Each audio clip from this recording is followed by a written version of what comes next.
Hello to all my story lovers. Welcome back in Story Time channel. I'm Prallavi reading interesting stories for you. Today's story name is The Treasure Island. This is very interesting book. Let's go through this book. This is book written by Robert Louis Stevenson. Treasure Island. Chapter number 1. The Old Sea Dog at the Admiral Benbow. I write this story at the tender age of 17 because Squire Trelawney, Dr. Livesey, and the rest of these gentlemen have asked me to write everything about Treasure Island from start to finish. I think back to the time when my father ran the Admiral Benbow Inn, and of that brown old seaman with a sabre cut who first took shelter under our roof. I remember him clearly, walking to the inn door, followed by a man who was pulling along a hand barrow in which he had put his sea chest. He was a tall, strong, and heavy man, his pigtail falling over his dirty blue coat, his hands rough and scratched with black, broken nails, and sabre cut across one cheek. He looked around the area and sang that song he would always sing in a high voice. 15 men on the dead man's chest, yo ho ho, and a bottle of rum. Then he tapped the door with the stick he carried until my father opened it. He asked for a glass of rum, and when he got it, he drank it slowly, and if he was enjoying the taste. This is a handy cow, said the seaman to my father. Do you have a lot of visitors? No, not too many, replied my father. Well, I like this place, said the seaman. He called out to the man pulling the barrow. Here, you Matty, bring my chest over here. I will be staying here for a while. He turned to my father. I am a very simple man. All I will need is rum and bacon. You may call me captain, and this is for your services. He threw 3 or 4 pieces of gold near the door. There was something strange about our guest. Even though he called himself a captain, he looked like a mere mate or a skipper who was used to obeying orders. He had asked about the inns along the coast, and since our inn was well spoken of, he decided to stay there. All day the silent man would stand upon the cliffs. All evening he would sit by the fire drinking rum. Every day when he came back from the cliff to the inn, he would ask if any sailor had passed by. At the first we thought that he was feeling lonely and wanted to be around people like in, but then we realized that he desperately wanted to avoid them. If any sailor stayed on at the inn for a night, he would observe them through a curtain for a bit before entering the room. One day he took me aside and promised to give me a silver penny on the first of every month if I kept an eye out for a seafaring man with one leg. The idea of a man with only one leg terrified me. I started having nightmares of him. Sometimes, when the captain drank a lot, he would either start singing old sea songs or he would order the drinks for everyone and ask them to sing along with him. The house would often echo with yo ho ho and a bottle of rum. The people only sang because they were afraid of the captain.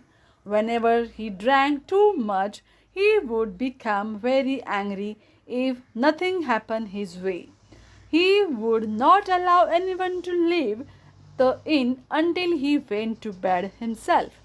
What frightened people most were his stories. He would always tell stories about hangings or walkings the plank or storms at sea. My father always said that the inn would be ruined as people would stop coming there. But I always thought that his presence brought a lot of excitement into the quiet country life here. In one way, we did think the inn would close down, for he stayed month after month until all money was gone. If my father asked for more, the captain would just stare at him until he left the room. The captain never changed his clothing, never spoke to anyone unless it was with the neighbors or when he drank too much. And in all this time, none of us ever knew what was in his sea chest. One afternoon, Dr. Livesey came to see a patient. I couldn't help noticing the difference between the neat, well-mannered doctor and the rough, dirty pirate. Suddenly, the captain started singing. 15 men on dead man's chest, yo ho ho ho, and a bottle of rum. Drink, and the devil had done for the rest. Yo ho ho, and a bottle of rum. Dr. Livesey looked up angrily at the captain for a moment before he started speaking to his patient. When the captain slammed his palm on the table, everybody in the room became silent. All except Dr. Livesey, who continued to talk with his patient. The captain shouted out, "Silence there, between decks." "Were you talking to me, sir?" asked the doctor. And when he got yes as a reply, he added, "Sir, if you keep drinking like that, you will die." The captain was furious. He took out his knife and tried to pin the doctor with it. But the doctor didn't even move a muscle. He told the captain, "If you don't put away your knife, I will make sure you are hanged." The doctor added, "I am not only a doctor, but also the magistrate. If I hear any complaints about you, I will see that you are severely punished." Soon after saying that, the doctor left the inn. For the next few evenings, we saw only good behavior from the captain. Now, the second chapter, Black Dog appears and disappears. It was a bitter cold winter with long hard frost and heavy gales. Unfortunately, my poor father wouldn't be alive to see the spring. The inn was left in the hands of my mother and me. One morning, the captain rose earlier than usual. With the spy glasses in his hand, he went to the beach, his cutlass swinging beneath his coat. I was lying the breakfast table when the door opened and a man walked in. He was a pale, thin, a tall person and had 2 fingers of his left hand missing. Even though he had a sword, he didn't look like one to fight, and though his man didn't look like a sailor, he had something of the sea about him. He asked for rum and called me from where he was sitting. "Is this the table of my mate Bill?" he asked. I told him that it was Captain's table. "Well," he said, "Bill would want to be called Captain. He has a cut on his right cheek. Is he around?" I told him the captain had gone out for a walk. When we saw the captain approaching, he said, "Let's give Bill a little surprise." He hid us both behind the door. He had loosened his sword and stood ready. When the captain walked in, the man called out, "Bill!" The captain had the look of a man who had seen a ghost.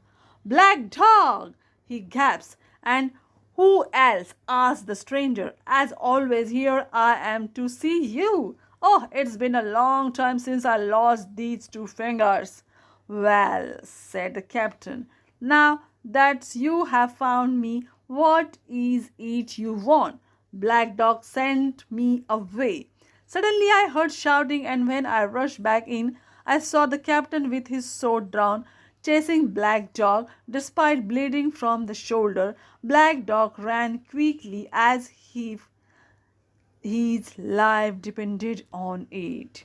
The captain stood at the entrance of the inn and stared at him in utter shock. He ran his hands over his eyes and then suddenly he fainted. The captain looked as pale as death. Call for the doctor, cried my mother, who came to see what had happened. When Dr. Livesey examined him, he said that the captain had had a stroke. He sent me for water and then tore open the captain's sleeve. His strong, muscular arm revealed many tattoos, one of them being a man hanging from a noose around his neck. The name Billy Bones was written below it. We must try to save this Billy Bones' life, said the doctor. He then cut open a vein and blood started pouring out. The captain woke up and frowned slightly when he saw the doctor. Suddenly he asked nervously, "Where is Black Dog?" The doctor replied, "There is no Black Dog here. You have just had a stroke. I saved your life against my will, Mr. Bones." "That is not my name," interrupted the captain. "This is not my interest. I am here to tell you that if you continue to have rum, you will surely die. Good day to you." The doctor told me that if the captain had another stroke, he would die. Now, the third chapter, The Black Spot. By afternoon, I entered the captain's room. He saw me coming in and he barked out, "I can't lie on the bed for a week. I have been having vision of old Flint himself. Tell me," he said, "have you seen that cellar?" I asked him if he meant Black Dog. He shook his head. "No, not Black Dog. This cellar's much worse. He may give me a death note. We call that note a black spot. There are after my sea chest. Now be a good lad and get me a glass of rum." "I refuse." "Oh, come on now, lad." The doctor himself said I could have a glass once in a while.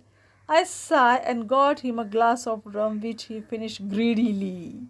"Ah, that's much better," he said, satisfied. "You see, lad, I was Flint's first mate and am the only one who knows where the treasure is hidden. The man with one leg and Black Dog are after it. You keep an eye out for them, and I promise I will share the treasure with you." I told him all I wanted was the money he owed my father. Unfortunately, that very same night my dear father died. The day after the funeral, I was standing by the back door thinking of my father when I saw a blind man making his way towards the inn. He was bent over the knobbly old stick. When he asked out loud where he was, I answered the Admiral Benbow Inn. He asked me to help him inside. As I stretched out my hand towards him, I saw that he was eyeless. Suddenly, he caught my hand in a very strong grip and twisted it behind my back. "Now, boy," he said calmly, "take me to the captain or I will break your arm. When you are near me, tell me that there is a friend to see him." I did as I was commanded. The captain, on seeing the blind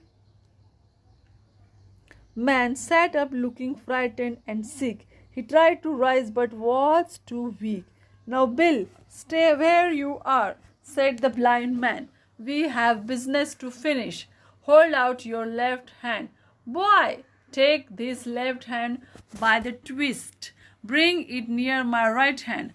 I did as I was told. He dropped something into the captain's hand. It's done, he said. Without saying another word, he ran out of the door with amazing speed. The captain looked into his palm with horror, saying, 10 o'clock. I have 6 hours left. Saying that, he jumped up to his feet. All of a sudden, he went still, grabbed his throat, and fell on the floor. I tried to revive him, but it was too late. The captain was dead. He had had another stroke. Even though I never liked him much, I burst into tears. After all, it was the second death in a row that I had witnessed in 2 days. Now, the fourth chapter, the sea chest. I immediately told my mother everything I knew, and we knew then that we were in a quite tricky situation. The captain's shipmates would be coming for the chest soon. Each and every sound that we heard filled us with fear. We knew it wouldn't be safe to remain in the house for long with the pirates coming. We decided to go to the nearest village for help. We quietly sneaked out into the night. This village was in the opposite direction to that from which the blind man had come. We were relieved to see the lights on in the village. But when we got there, everyone refused to help us on hearing Captain Flane's name. Many of the villagers had heard about him, and his stories filled them with terror. All they gave us was loaded pistol and a promise to lend us horses in case we needed them. They agreed to go and get the doctor's help, but no one wanted to help protect the inn. My mother cursed a lot. She said angrily, "If none of you dare, Jim and I dare. We will return to the inn and face our problems without the help of you cowardly men. I will not lose the money that belongs to my fatherless boy." With heavy hearts, my mother and I made our way back to the inn. With the full moon lighting our path, we quickened our pace. In case we were seen in the moonlight, to our relief, we managed to get back to the inn without any problems. I bolted the door from the inside. It was just me and my mother alone, along with the dead body of the captain. My mother told me to draw the curtains so that the buccaneers wouldn't be able to see us. Now we have to get the key of him. God knows that. I can't touch that thing. You do it, Jim, but hurry, said my mother. I knelt next to the body and found the crumpled paper the captain had feared getting. It read, "You have till 10. Our clock struck 6 and we were relieved we still had 4 hours left. I searched the pockets for the key, but with no luck. "It must be around his neck," said my mother quietly. I opened his collar, and sure enough there was a key tied to a string around his neck. I took it off him and rushed to his room, my mother following me. The sea chest looked like any seaman's chest, his having the initial B on it. My mother took the key and opened the chest. Inside were clean, unworn clothes, pistols, silver, and trinkets from faraway lands. Beneath these were the parchments and a sack of gold. "We will take only what we were owed," said my mother. "We are honest people." She asked me to hold open an empty bag and started dropping the coins one by one into it. Suddenly I heard a noise and told my mother to stay quiet. From the street I heard the tapping of the blind man's cane and then heard him pulling at the lock of the door. I heard him retreating when we didn't open. Mother, I said, let's take everything and go. But she wouldn't budge. Suddenly we heard a whistle from the street and she quickly changed her mind. I will take what I have, you take those papers, she exclaimed. After taking everything, we ran out of the house into the night. We heard voices coming our way. My mother held my hand and said to me, take the money, I am going to faint. Cursing our bad luck, I caught her in my arms and dragged her under the bridge near the inn. The bridge was too low for us to crawl under, but we managed. We stayed there, my mother mostly visible, hearing voices in the distance. This is the end of the first part. The second part coming soon. Till then, take care. Subscribe my channel. Bye bye.